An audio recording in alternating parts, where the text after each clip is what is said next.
Hey guys, this is CA Nandini Gupta. I scored 407 marks in my CA final exams and 544 marks in my CA intermediate exams. In my CA final exams of November 24, I scored 75 marks in my DT exams. So मैंने अपनी copies मंगवाई थी DT की भी, तो उसी का आज एनालिसिस शुरू करते हैं. So let's begin. So मेरे 75 marks का ब्रेकअप क्या है? This is in theory I scored 53 marks and in MCQs I scored 20 marks and there was a bonus of 2 marks given by the ICI. So by this I scored 75 marks.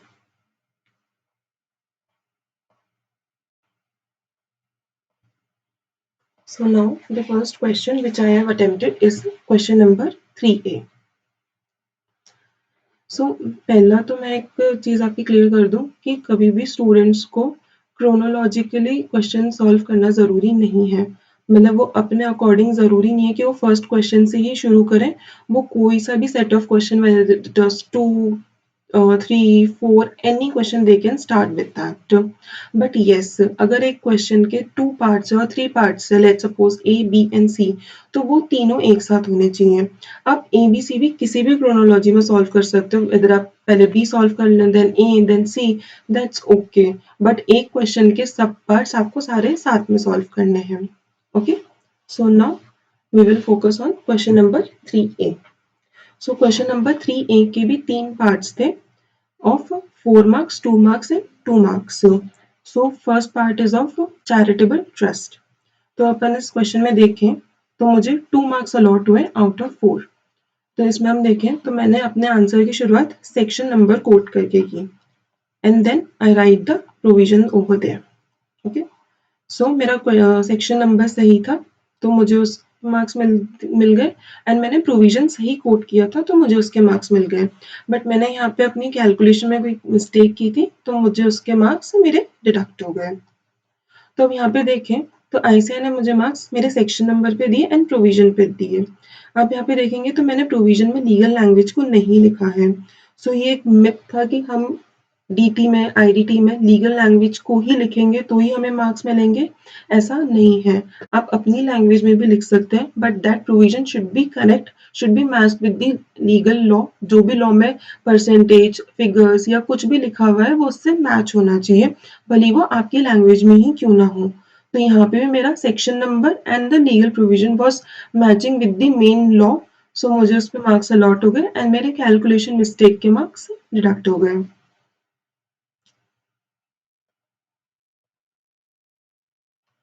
And एक बात और कि ICAI always gives the stepwise marking. For suppose मेरा ये question में नीचे calculation गलत थी तो आईसीआई ने ऐसे नहीं किया कि उन्होंने मुझे 0 मार्क्स दे दिए. उन्होंने मुझे मेरे लॉ के लिए सही मार्क्स अलॉट किए हैं. सो यू शुड ट्राई कि अगर आपको पूरा क्वेश्चन करेक्टली नहीं आता है तो उसका कुछ पार्ट आपको करेक्ट लिया ताकि आपको 1 मार्क्स 2 मार्क्स जो भी हो वो आपको आईसीआई अलॉट कर पाए. Okay, so now on the question number 3A का सेकेंड पार्ट जो कि 2 मार्क्स का था एंड मुझे उसमें फुल मार्क्स मिले हैं. वो भी चैरिटेबल ट्रस्ट का था. सेम हियर मैंने यहाँ पे सेक्शन नंबर कोट किया. अगर आप सेक्शन नंबर कोट करते हैं हमेशा लॉ में सेक्शन नंबर के 0.5 से लेके 1 मार्क्स तक होते हैं. अगर आप सेक्शन नंबर सही लिखेंगे तो आपको फुल मार्क्स मिल जाएंगे. अगर आप गलत लिखेंगे या आप नहीं लिखेंगे तो उसका 0.5 और 1 मार्क्स आपका डिडक्ट हो जाएगा. बट अगर आपको नहीं आता है फिर भी आप ट्राई कर रहे हैं लिखने का तो आप वो मत कीजिएगा ट्राई. अगर आपको बिल्कुल भी नहीं आता है आप ऐसे लिख दीजिए as per the provisions of the income tax act और द जीएसटी एक्ट. बट गलत सेक्शन मत कोट कीजिए बिकॉज उस पर एक नेगेटिव इम्प्रेशन आपका जाता है एग्जामिनर पे कि यार इस बच्चे को इस पर्टिकुलर क्वेश्चन पे जो सेक्शन एप्लीकेबल है उसकी भी नॉलेज नहीं है एंड जो इसने सेक्शन कोट किया है उसकी भी नॉलेज इससे नहीं है. तो वो एक नेगेटिव इम्प्रेशन बन जाता है कि यार इस बच्चे की नॉलेज अच्छी नहीं है तो इसको अच्छे मार्क्स अलॉट नहीं होने चाहिए. तो उस चीज का आप ध्यान रखना, नहीं आता है आप नहीं लिखें बट गलत नहीं लिखना है आपको. Okay, so now on this second part मैंने सेक्शन नंबर कोड किया and then I wrote the provision in my own language and then I wrote the answer over it. Conclusion part basically. So आप यहाँ पे देखेंगे तो मुझे full marks allot हुए, 2 marks का ही था तो मैंने प्रोविजन एंड कंक्लूजन एक साथ ही मैच करके लिख दिया। अगर यही थोड़ा-सा बड़ा होता 4 मार्क्स का, 6 मार्क्स का तो मैं अच्छे से प्रोविजन को और एक्सप्लेन करती एंड देन मैं उसका कंक्लूजन एक अलग पैरा बना के देती। आप इसमें भी देखेंगे तो जो भी मेन पॉइंट्स है, जो भी मेन कीवर्ड्स हैं, उन्हें भी मैंने यहाँ पे हाइलाइट किया है बाय अंडरलाइनिंग देम। तो एक बच्चों के मन में ये मिथ होता है कि हमें सिर्फ ऑडिट में ही की पॉइंट्स को हाइलाइट करना है, ऐसा नहीं है। जो भी आपके थ्योरेटिकल सब्जेक्ट्स हैं, whether it is DT, ITT, audit, उन सब में आपको कीवर्ड्स को हाइलाइट करना है। बिकॉज देखो, आपकी कॉपी के 40-45 पेज होते हैं, एग्जामिनर आपकी कॉपी को लाइन बाय लाइन नहीं पढ़ने बैठने वाला। तो आप उसे ऑलरेडी अपनी कॉपी में सजा के दोगे कि भाई तू इन वर्ड्स को पढ़, तो बस वो उन वर्ड्स पे आपके फोकस करेगा, अकॉर्डिंगली आपको मार्क्स अलॉट कर देगा। ओके, सो उसका भी टाइम बचा और उसने भी आपको फटाफट मार्क्स अलॉट कर दिए। Okay, so now moving forward, now question number 3A का थर्ड पार्ट, वो भी चैरिटेबल ट्रस्ट पे था। इसमें मैंने प्रोविजन गलत कोट किया था। इसमें मेरा सेक्शन भी गलत था एंड मेरा प्रोविजन भी नहीं, सेक्शन मेरा सही था लेकिन मेरा प्रोविजन गलत था। तो उन्होंने मेरे इस चीज़ के मार्क्स डिडक्ट कर लिए एंड मुझे जस्ट कंक्लूजन पार्ट के मार्क्स अलॉट कर दिए। दैट मीन्स यहाँ पे भी स्टेप वाइज मार्किंग हुई कि प्रोविजन गलत है, ठीक है, बट आपका कंक्लूजन सही है तो उसके आपको मार्क्स मिल जाएंगे।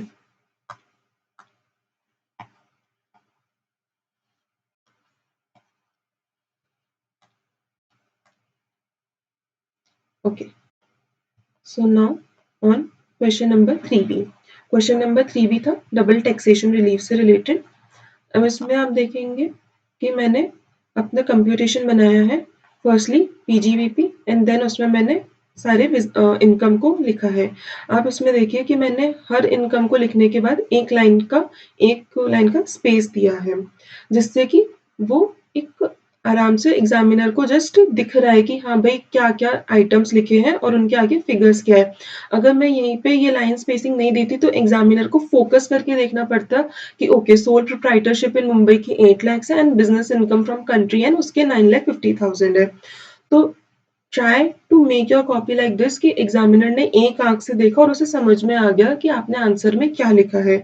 उससे मेहनत मत करवाओ कि वो आपकी कॉपी में बहुत ज्यादा अटेंटिवली होके देखे कि भाई आपने आंसर में क्या लिखा है, बिकॉज इससे वो फ्रस्ट्रेट हो जाएगा कि यार इतनी मेहनत मुझे एक कॉपी के पीछे करनी पड़ रही है, तो वो आपको मार्क्स फ्रीली अलॉट नहीं कर पाएगा। जितना आप उसे फ्री रखोगे आपकी कॉपी चेकिंग में, उतने ही फ्रीली वो आपको मार्क्स भी अलॉट करेगा। सी सीए एग्जाम्स आर लाइक कि आपको पढ़ना भी, आपको मेहनत भी करनी है, आपका लक फैक्टर भी है, लेकिन उसमें तीसरी चीज ये भी है कि आपको अपने एग्जामिनर को खुश रखना है। और वो खुश तभी रखे जा सकता है जब आप अपने मेन कीवर्ड्स को हाईलाइट करेंगे, अपने आंसर में प्रॉपर स्पेसिंग देते हुए चलेंगे और जो भी आपका मेन कंक्लूजन है उसे लास्ट में आंसर में लिखेंगे, ताकि उसे मेन कंक्लूजन पार्ट पढ़ के समझ में आ जाए कि yes, this child has completed his answer properly with proper conclusion. Okay, so now on this question मैंने अपना कंप्यूटेशन पार्ट बिल्कुल करेक्टली डिटरमाइन किया है। यहाँ तक मुझे उसने properly tick tick tick, that means my answer is perfectly correct.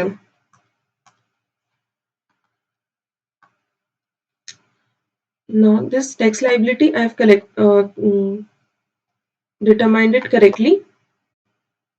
Now here in the calculation of doubly taxed income I have made the mistake, so उसके उन्होंने मेरे मार्क्स काट लिए एंड देन जो मैंने रेट निकाली थी वो मेरा करेक्ट था, तो उसके मार्क्स उन्होंने मुझे दे दिए।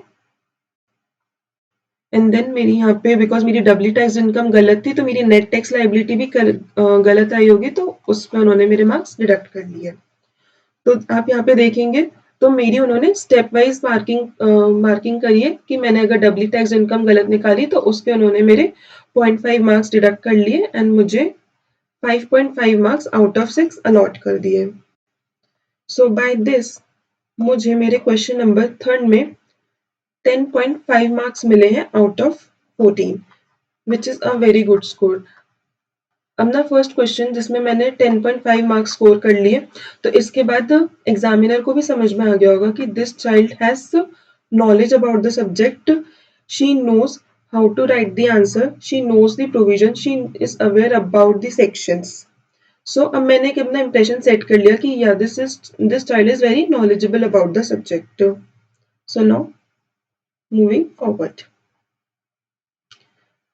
अभी देखे होंगे कि मैंने अपनी कॉपी में कुछ ना ब्लैंक स्पेसेस के ऊपर देन ऐसे क्रॉस मार्क करे हुए हैं बिकॉज मैंने ये जो डबली टैक्स इनकम वाला था उसे मैंने बाद में सॉल्व किया था तो मैंने उसके लिए प्रॉपर स्पेसिंग इनफ स्पेसिंग छोड़ दी थी कि भाई ठीक है अगर कुछ आंसर बढ़ा भी जाएगा या फिर मुझसे कुछ कैलकुलेशन मिस्टेक हो जाएगी तो मैं उस क्वेश्चन को दोबारा उसी स्पेस में रीवर्क कर पाऊंगी बाद में मैंने उन्हें कट कर दिया ताकि वो ऐसे नहीं लगे कि मैंने कोई आंसर को छोड़ा हो okay So now on question number 6A, which is of tax audit and other ethical compliances.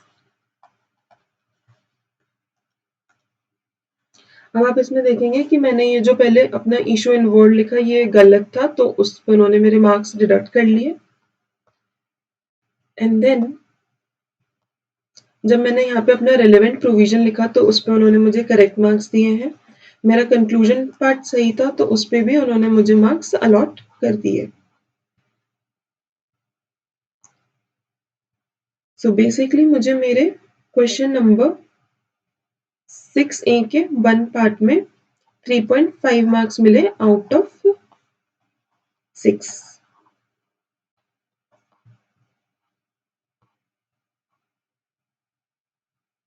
Now question number 6A के सेकंड पार्ट का B A part which is of GAAR तो गार में देखिए मैंने मुझे अब यहाँ पे गार का स्पेसिफिक प्रोविजन नहीं आता था तो मैंने यहाँ पे एज पर दी गार प्रोविजंस लिख दिया बिकॉज मुझे नहीं आता तो मैं गलत नहीं कोट करूंगी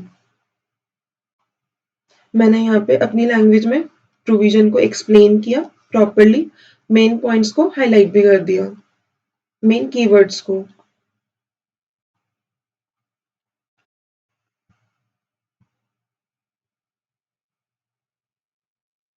तो इसमें मुझे यहाँ पे ये 2 मार्क्स का था तो मुझे 2 में से 2 मार्क्स अलॉट हो गए एंड देन 6 का सेकेंड पार्ट का B part which is related to some tax planning so मुझे उस पर भी एकदम पूरे मार्क्स मिले हैं बिकॉज मैंने समझा दिया कि what is tax planning and in the relevant case क्या ये टैक्स प्लानिंग या टैक्स इवेजन है तो वो भी मैंने उसे एक्सप्लेन कर दिया तो इसमें भी मुझे 2 में से 2 मार्क्स अलॉट हो गए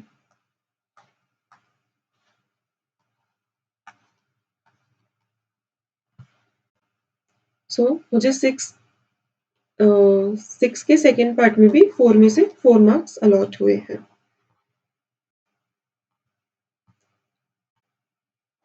नाउ 6 का B part which is of advance ruling अब एडवांस रूलिंग में मैंने यहाँ पे ये प्रोविजन अपना गलत लिखा है तो मुझे उस पर मार्क्स नहीं मिले लेकिन मैंने जो नीचे ऑल्टरनेट रेमेडी लिखी थी वो मेरी करेक्ट थी तो उस पर मुझे उन्होंने मार्क्स दे दिए यानी मुझे उन्होंने 2 में से 4 मार्क्स अलॉट किए सो बाय नाउ दिस मेरे 6th क्वेश्चन में 9.5 मार्क्स का स्कोर हुआ आउट ऑफ 14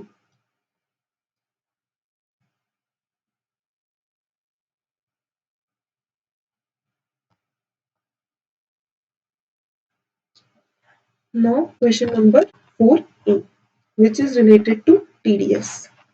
अब आप यहाँ देखेंगे इस क्वेश्चन में भी स्पेसिफिकली एग्जामिनर ने मेरे सेक्शन के ऊपर टिक मार्क करा हुआ है yes this girl has wrote the correct section number and then मैंने अपना प्रोविजन लिखा मैंने यहाँ पे अमाउंट जो प्रोविजन में लिखा है उसे सही कोट किया था तो उस पे भी उन्होंने मुझे मार्क्स दे दिए एंड देन मुझसे यहाँ पे परसेंटेज की गलती हो गई थी तो उस पे उन्होंने मेरे मार्क्स डिडक्ट कर लिए तो इस अकॉर्डिंग मुझे इसमें 1.5 मार्क्स मिले out of 2 then second part which is related to TCS same मैंने यहाँ पे भी अपना पहले सेक्शन नंबर कोट किया then I wrote about the section and then I wrote the calculation part कि क्या आपका TCS का अमाउंट आता है दैट इज 1,10,000 तो इस क्वेश्चन में मुझे 3 में से 3 मार्क्स मिले बिकॉज मैंने यहाँ पे सेक्शन नंबर भी बिकॉज मैंने यहाँ पे अपना सेक्शन नंबर भी सही कोट किया है मैंने प्रोविजंस अपनी लैंग्वेज में, ओन लैंग्वेज में वो भी सही कोट किया, एंड देन दी कैलकुलेशन वो भी मेरी यहाँ पे करेक्ट है, इसलिए मुझे इन 3 बेसिस पे आईसीएआई ने फुल मार्क्स अलॉट कर दिए।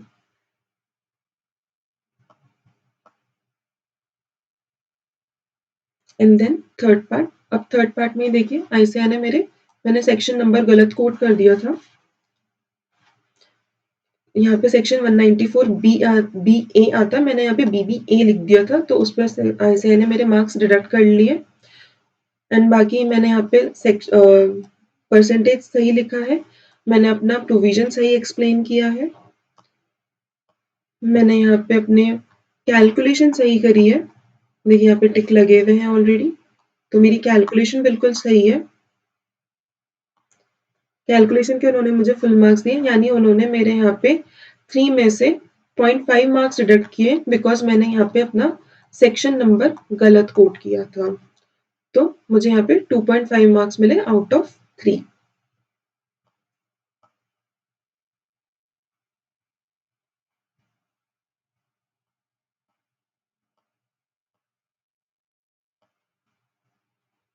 Now coming to question number 4B, which is related to transfer pricing, जिसमें हमें आर्म लेंथ प्राइस की कंप्यूटेशन करनी थी। सेम मैंने यहाँ पे पहले सेक्शन नंबर कोट किया, देन प्रोविजंस मैंने कोट किए। आप सब जगह देख सकते हैं कि आपने अगर स्क्रीन पे देख रहे होंगे तो आपको सेक्शन नंबर प्रॉपरली दिख रहा है, आपको प्रॉपरली प्रोविजन दिख रहे हैं कि भाई हम क्या बात कर रहे हैं, 10% और मोर ऑफ टोटल बोरिंग्स, जो भी आपके आर्म लेंथ प्राइस के प्रोविजन है उसे मैंने प्रॉपरली यहाँ पे कोट किया है, एंड उसे फिर अंडरलाइन भी किया है ताकि एग्जामिनर को वो प्रॉपरली दिखे। एंड देन मैंने यहाँ पे नीचे कैलकुलेशन करी अपनी आर्म लेंथ प्राइस की, इसमें मुझसे यहाँ पे मुझसे ये इंटरेस्ट की कैलकुलेशन में मिस्टेक हो गई थी, तो उस पे मेरे मार्क्स डिडक्ट हो गए।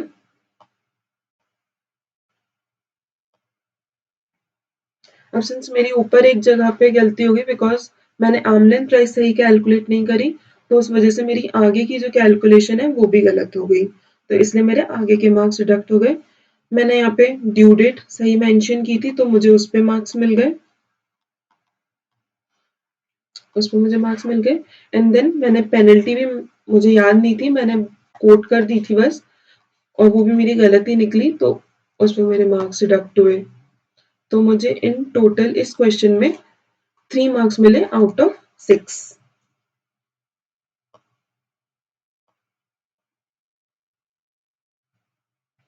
ये जब मैं इस क्वेश्चन को अपने एग्जाम हॉल में सॉल्व कर रही थी, तो मैंने जो फर्स्टली अपने आर्म लेंथ प्राइस की कैलकुलेशन करी थी, मुझे उसमें डाउट हो गया था कि यार मैंने सही कैलकुलेट नहीं करी है, तो मैं रिमेनिंग टाइम में ऑल्टरनेट सोल्यूशन कर रही थी, जो कि मेरी गलती थी, बिकॉज आईसीआई को जो फर्स्ट सोल्यूशन मिल जाएगा वो उसी को इवेलुएट करेंगे और उस बेसिस पे आपको मार्क्स दे देंगे, वो आपका ऑल्टरनेट सोल्यूशन भले वो सही क्यों ना हो वो नहीं चेक करेंगे। यहाँ पे मेरे रिमार्क भी डला हुआ है, first solution is already evaluated, no marks for the second is allotted, it is to be ignored as per the marking policy। सो आप ऑल्टरनेट सोल्यूशन करने की कोशिश बिल्कुल भी मत कीजिएगा, बिकॉज ऐसे उस पर आपको कोई मार्क्स नहीं देने वाले। आपको फर्स्टली ही जो सही आंसर आता है आप उसे लिखें, and don't go for that alternate solution. So मुझे क्वेश्चन नंबर 4 में 10 मार्क्स मिले out of 14।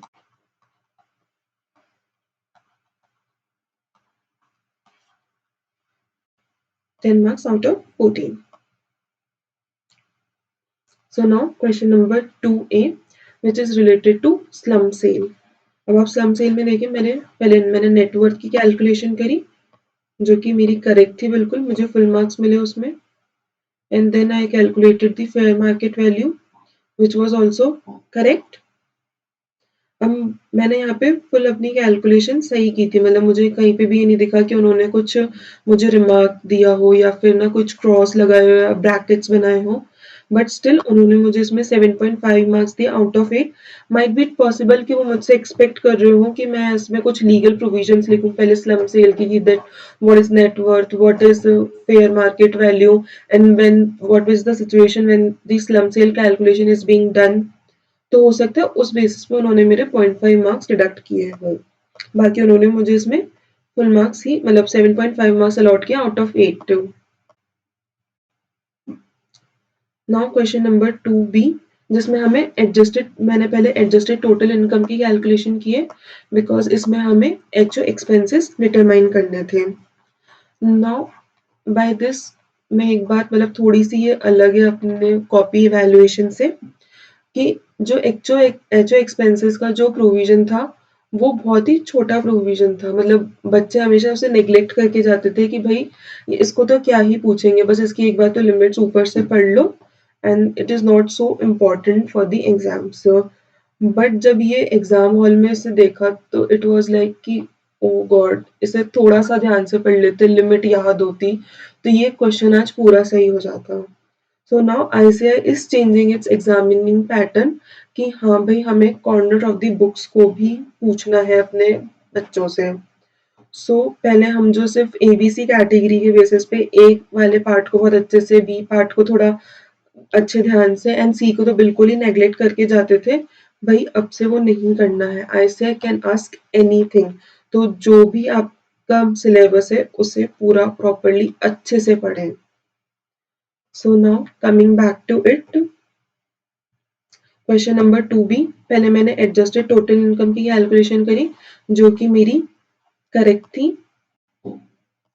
Then I calculated HO expenses जो कि ऑब्वियसली मुझे भी नहीं ध्यान आया एग्जाम हॉल में, मुझे लिमिट्स बिल्कुल भी ध्यान में नहीं आ रही थी तो वो मेरी भी गलत हुई एंड तो मुझे उस बेसिस पे 4 मार्क्स अलॉट हुए out of 6। So basically in question number 2 मुझे 11.5 मार्क्स अलॉट हुए out of 14, which is a very good score.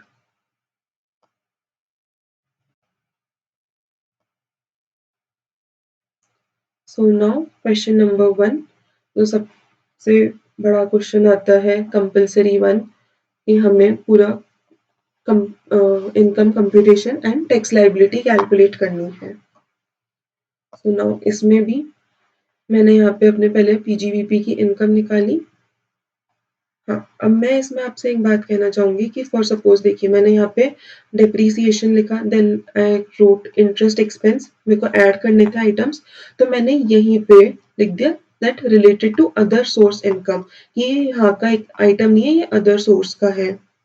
तो मेरा कहना यही है कि आप यहाँ पे इस तरह से आप बना ब्रैकेट बना के लिखते कि ना रेफर दिस नोट नंबर 1 और समथिंग, उसे करने के बजाय आप उसी के नीचे ही अपना भली से एक एक लाइन में, 2 लाइन में एक्सप्लेन कर दीजिए कि what is this adjustment about. अलग से नोट जाके मत बनाइए बिकॉज वो एग्जामिनर के लिए बहुत डिफिकल्ट होता है कि वो बार बार ऊपर नीचे स्क्रॉल करता रहे कि आपने अपने नोट में क्या लिखा है। सो ट्राई टू मेक कि आप अपना नोट वहीं पे ही अपने एडजस्टमेंट के साथ लिख दें for both DT and IDT।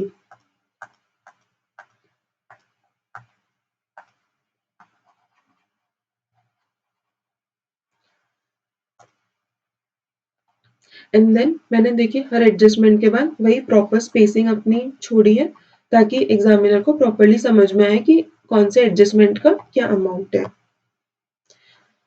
Next example में मैंने यहाँ पे कंस्ट्रक्शन ऑफ,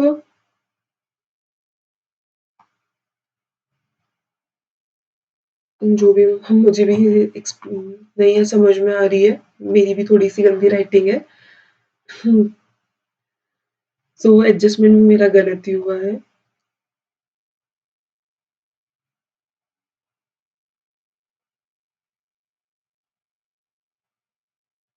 हाँ, यहाँ पे देखिए जैसे मुझे यहाँ पे अपफ्रंट डिस्काउंट इंटरेस्ट की कैलकुलेशन करनी थी तो मैंने यहाँ पे लिख दिया full amount allowed as per IT act and then मैंने उसके नीचे ही कैलकुलेशन करी, देन मैंने उसकी नीचे ही कैलकुलेशन कर दी एंड मैं मेन उसमें आंसर लिख दिया।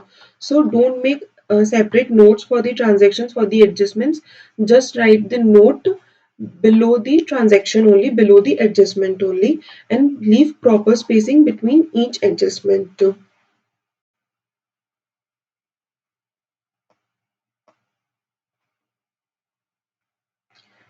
यहाँ पे कैपिटल गेन में भी देखिए मैंने यहीं पे LTCG ऑन एडिशनल कॉम्पेंसेशन 20% मैंने यहीं पे लिख दिया and then STCG on loss by fire तो मैंने नीचे ही कैलकुलेशन कर दी कि भाई किस अमाउंट में से क्या माइनस करके अमाउंट आएगा। सो उससे समझ में आ गया कि हाँ भाई जो अपना स्टूडेंट है उसने क्या कैलकुलेशन करी है तो एग्जामिनर के लिए भी इजी हो गया। So I calculated my GTI which is obviously not correct because मैंने यहाँ पे ऊपर अपना एक ट्रांजेक्शन 2 ट्रांजेक्शन गलत कर दिए थे तो मेरी GTI तो करेक्ट है नहीं। तो जो भी आगे इसके देखते हैं देन डिडक्शन पार्ट। डिडक्शन में भी मैंने जैसे फॉर सपोज सेक्शन 80 IBA तो मैंने उसमें आगे ही लिख दिया allowed only for project taken for self construction. तो मैंने वहीं पे एक्सप्लेन कर दिया कि for what I am giving the deduction under section 80 IBA। Same going on. I have computed my total income.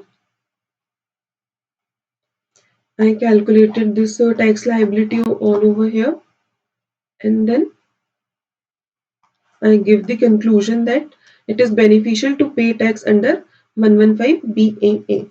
So this conclusion part is important.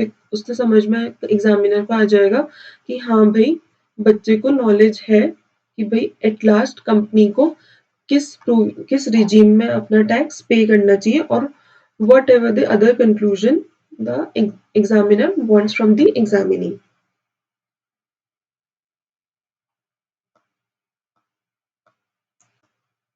So this is the end. So by analyzing this copy मेरे कुछ की points हैं जो मैं आप लोगों के साथ शेयर करना चाहती हूँ।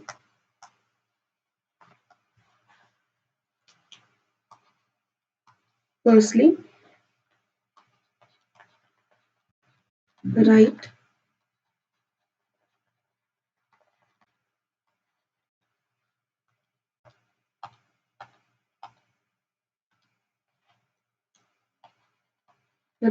Correct section number.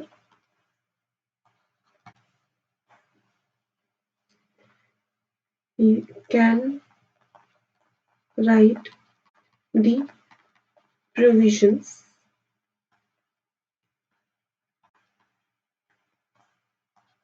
in your own language.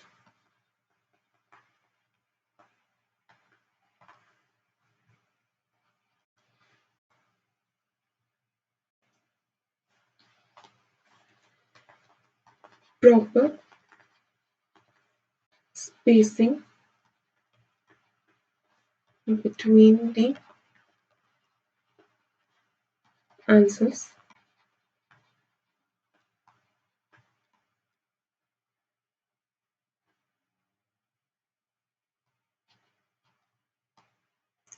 एक क्वेश्चन बच्चों का आता है कि क्या हमें अपनी राइटिंग को अच्छा बनाना चाहिए, सुधारना चाहिए? ऑनेस्टली ज़रूरत नहीं है। अगर आप प्रॉपर्ली अपने जो भी आप जैसे भी आप लिखते हैं, अगर आप प्रॉपर्ली स्पेसिंग देके अपने आंसर्स को लिखेंगे, जो भी आप लेटर लिख रहे हैं, for suppose as per section this two of the IT act, तो जो आपने लिखा है एज पर सेक्शन वो प्रॉपर्ली बस दिख जाए एग्जामिनर को कि आपने क्या लिखा है। But there is no such need कि आप अपनी हैंड राइटिंग को बहुत ही सुंदर बनाने में लग रहे हैं कि आप बहुत ही कर्सिव हैंड राइटिंग में लिख रहे हैं। बिकॉज ऑनेस्टली आप 3 घंटे में अपनी राइटिंग को एक प्रॉपर उसमें बना के नहीं रख सकते हैं। कई बार आपको प्रेशर फील होगा कि यार अभी तो 3 क्वेश्चंस बाकी हैं मेरे पास टाइम नहीं बचा है तो आप जल्दी जल्दी लिखेंगे तो आप प्रॉपर हैंड राइटिंग नहीं मैनेज कर सकते हैं। बस हाँ आपको इतना ध्यान रखना है कि जो आपने लिखा है वो आपको खुद को समझ में आ रहा है और एग्जामिनर को भी समझ में आ जाएगा। एंड प्रॉपर एक फॉर्मेट होना चाहिए। फॉर सपोज आपने यहाँ ऊपर देखा होगा तो मैंने कहीं पे भी लाइंस नहीं बनाई है कि भाई मैंने अलग से ना एक पर्टिकुलर्स का कॉलम बनाया हो और फिर एक अमाउंट का कॉलम बनाया हो। नो, बस मैंने नॉर्मली इस तरह से रुपीस लिख करके मैंने अपना आंसर शुरू कर दिया। बट मैंने प्रॉपर यहाँ पे gap sorry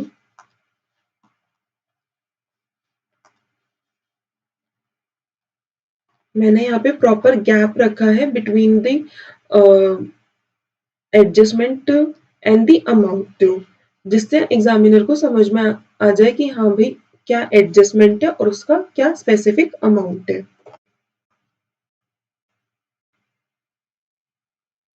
So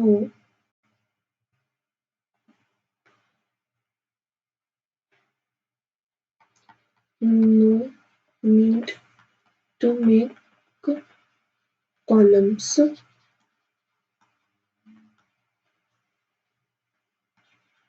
for the calculation.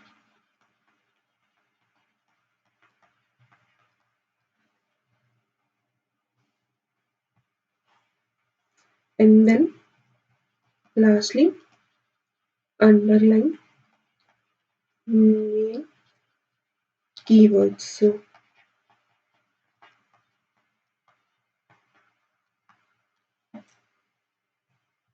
So मेरे तो ये एनालिसिस पॉइंट्स थे अपनी कॉपी को एनालाइज करने के बाद कि एक स्टूडेंट को अपनी कॉपी में इन सब चीज़ों का ड्यूरिंग द एग्जाम ध्यान रखना चाहिए। अब बहुतों का ये डाउट आएगा कि यार हम इतनी सब चीज़ों को कैसे याद रखेंगे। सी गाइस, आपको ये सब याद रखने की ज़रूरत नहीं है। आपका माइंड एंड आपका हाथ अकॉर्डिंगली काम करेगा इफ यू विल गिव दी मॉक्स। थोड़ा सा अपन डीटी के प्रिपरेशन के ऊपर भी बात कर ही लेते हैं।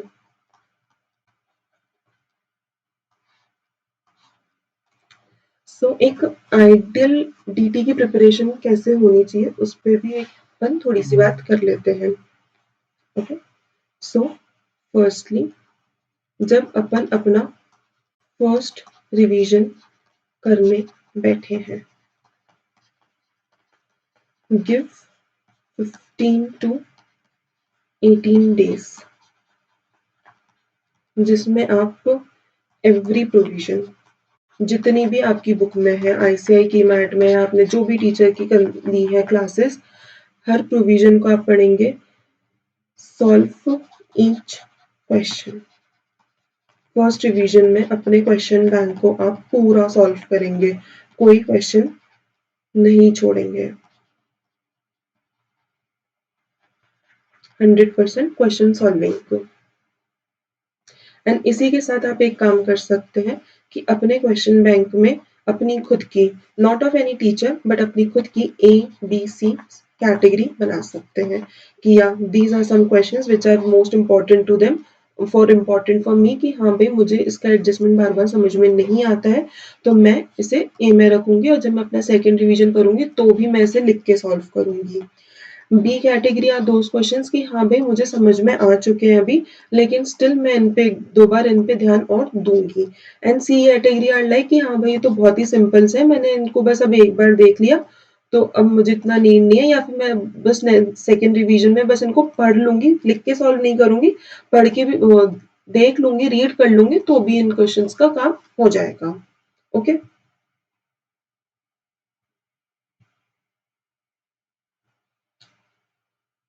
सो नाउ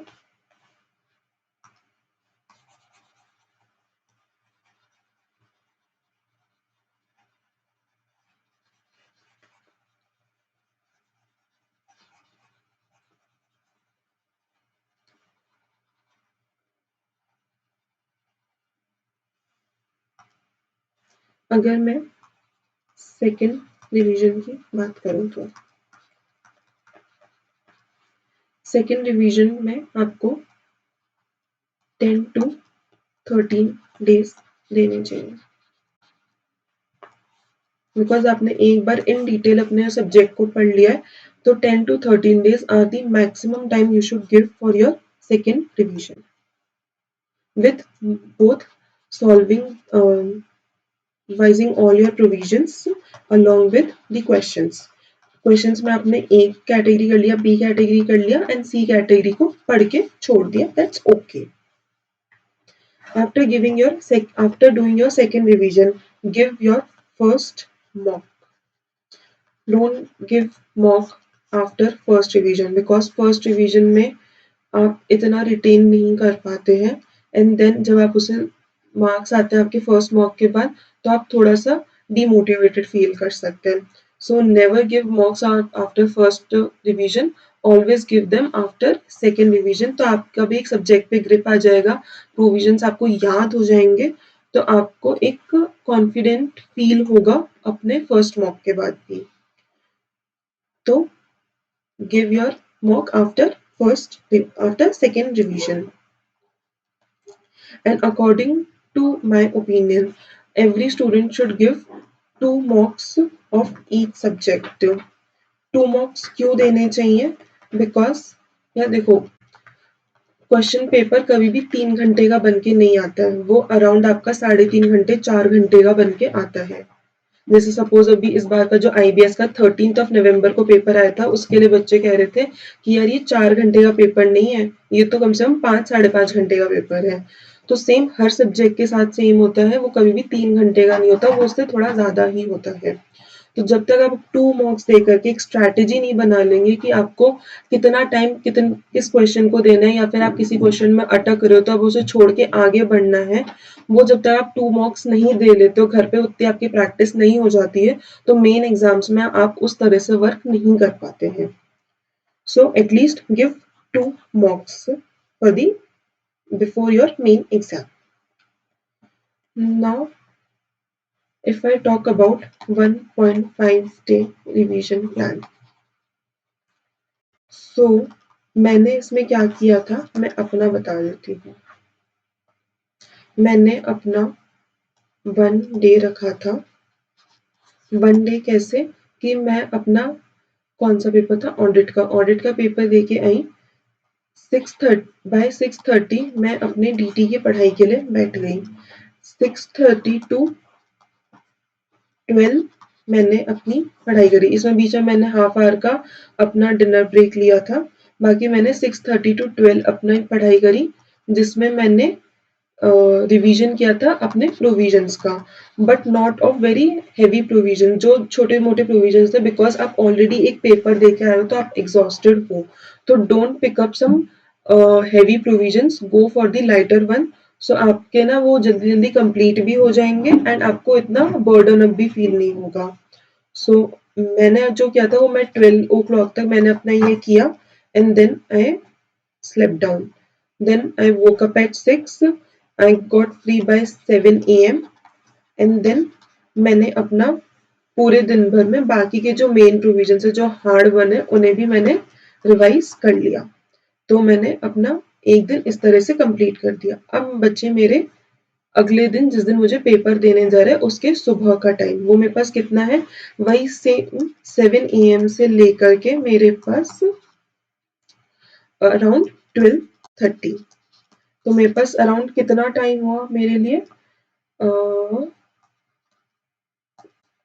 5.5 घंटे. मेरे पास 5.5 आवर्स थे. तो मैंने 5.5 आवर्स में जितने भी मेरे क्वेश्चंस हैं उन्हें मैंने रिवाइज किया.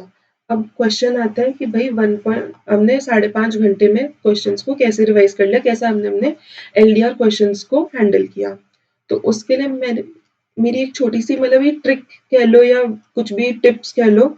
मैं क्या करती थी, जैसे जैसे मेरा सेकंड रिवीजन थर्ड रिवीजन हुआ, तो मैं क्वेश्चन में क्या करती थी, फॉर सपोज ये मेरा क्वेश्चन है जिसमें ना इस तरह से करके पूरी लाइंस लिखी हुई है. अब फॉर सपोज ये 2 लाइंस है जो हमेशा मुझे, ये 2 एडजस्टमेंट्स है जो हमेशा मुझे प्रॉब्लम करते हैं. तो मैंने क्या किया, इन 2 लाइंस के आगे मैंने अपनी हिंदी लैंग्वेज में जो भी है, जो भी आपको कंफर्टेबल आपकी लैंग्वेज हो, मराठी तेलुगु जो भी, हिंदी लैंग्वेज में मैंने अपनी उस एडजस्टमेंट को लिख दिया कि इस एडजस्टमेंट में मुझे ये प्लस करना है, ये माइनस करना है, और इसमें इतने अमाउंट से ये ऐड होगा, जो भी है वो मैंने उसमें वहीं पे लिख दिया. तो अब इससे क्या हुआ कि मैंने उस 5.5 घंटे में किसी भी क्वेश्चन को लिख के सॉल्व नहीं किया है, बट मैंने हर क्वेश्चन में ये जो मैंने ये हिंदी पॉइंट्स बनाए थे इन्हें रीड कर लिया था. तो इससे क्या हुआ, मेरा पूरा क्वेश्चन भी रिवाइज हो गया और मेरा काम भी जल्दी जल्दी होता गया. इससे मैं मैक्सिमम क्वेश्चंस को देख पाई and with less time. Secondly मैंने क्या किया था कि चलो ये तो कोई मेन बड़े क्वेश्चंस हो गए, उनमें मैंने ये ट्रिक बना ली थी. बाकी जो छोटे क्वेश्चंस थे, अब कोई ना बहुत ही छोटा 1-2 एडजस्टमेंट है या कोई बहुत ही कॉमन सा पॉइंट है जो मुझे हर बार याद नहीं रह रहा है, तो मैंने क्या किया था, जो भी मेरे टीचर की बुक थी उसके पीछे नोट्स के पेजेस तो खाली होते ही हैं, वो 1-2 पेजेस हर टीचर अपने पीछे देता है.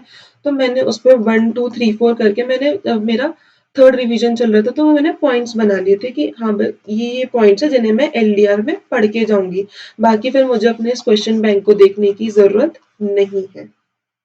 तो इस तरह से करके मैंने डीटी में अराउंड अपने 50 पॉइंटर लिस्ट बनाई थी, जिसे मैंने at the end of the exam में रेफर किया था अपने 5.5 घंटे में अलोंग विथ मेन क्वेश्चंस। इससे क्या हुआ, मुझे एक बात की श्योरिटी मिली कि मैंने अपने 100% प्रोविजंस को रिवाइज कर लिया है एंड 100% क्वेश्चन बैंक को, बिकॉज मैंने अपने इस क्वेश्चन बैंक पे इतनी पकड़ बना ली थी कि भाई मैंने इसके पूरे हिंदी वर्जन बना लिए थे, मेन पॉइंटर लिस्ट बना ली थी। दैट मीन्स मेरा 100% QB before going to the exam covered था। सो मेरी ये स्ट्रैटेजी थी for my DT exams. Lastly देखो, अभी तक अपन ने डिस्कस कर लिया माई सर्टिफाइड कॉपी जिसमें मुझे 75 मार्क्स मिले, and my study strategy and my 1.5 day strategy. That was my all about.